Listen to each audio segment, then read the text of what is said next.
If you've ever left a room feeling drained after being around loud, talkative personalities and wondered why something that seems normal for others feels overwhelming to you, psychology says you're not weak or antisocial. Your brain is simply processing far more information than it lets on. And that constant noise isn't just sound, it's stimulation your nervous system never asked for.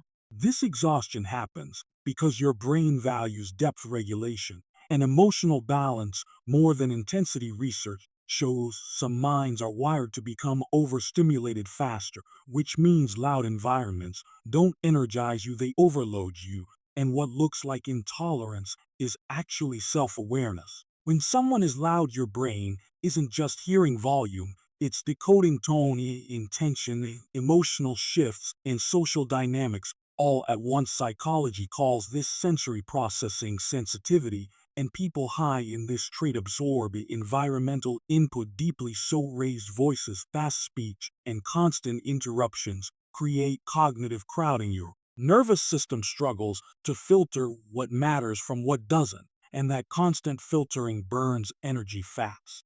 Another reason loud people exhaust you is nervous system arousal. Research shows extroverted energy often increases stimulation levels, while introverted or reflective brains function best at lower arousal. When the environment gets too loud, your stress response activates. Subtly, your body stays alert, your muscles tense, and your brain prepares for threat even when none exists. This isn't anxiety, it's biological mismatch. Your system is working overtime just to stay regulated. There's also emotional labor involved. Loud personalities often dominate conversational space, which forces you into constant adjustment, listening, waiting, reading cues, and deciding when it's safe to speak. Psychology says this self-regulation drains mental resources, especially for people who value thoughtful expression. You're not quiet because you lack thoughts.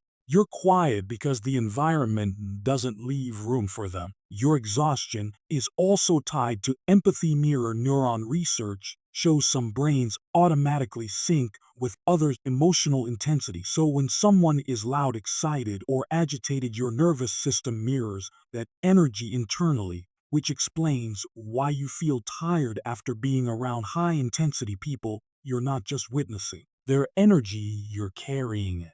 What people call being too sensitive is often advanced emotional regulation. You notice early when stimulation crosses your threshold, so you withdraw to protect balance. Psychology sees this as adaptive behavior, not avoidance. You don't hate people, you hate environments that demand constant alertness without offering emotional safety or depth in return. So if loud rooms leave you depleted, remember your brain is designed for clarity, not chaos. You function best in spaces where conversation flows, not competes, and where energy feels shared, not imposed. Your exhaustion is feedback, not failure. You don't need to become louder to belong. You need environments that respect your nervous system. If this resonated, share it with someone who thinks you're too quiet.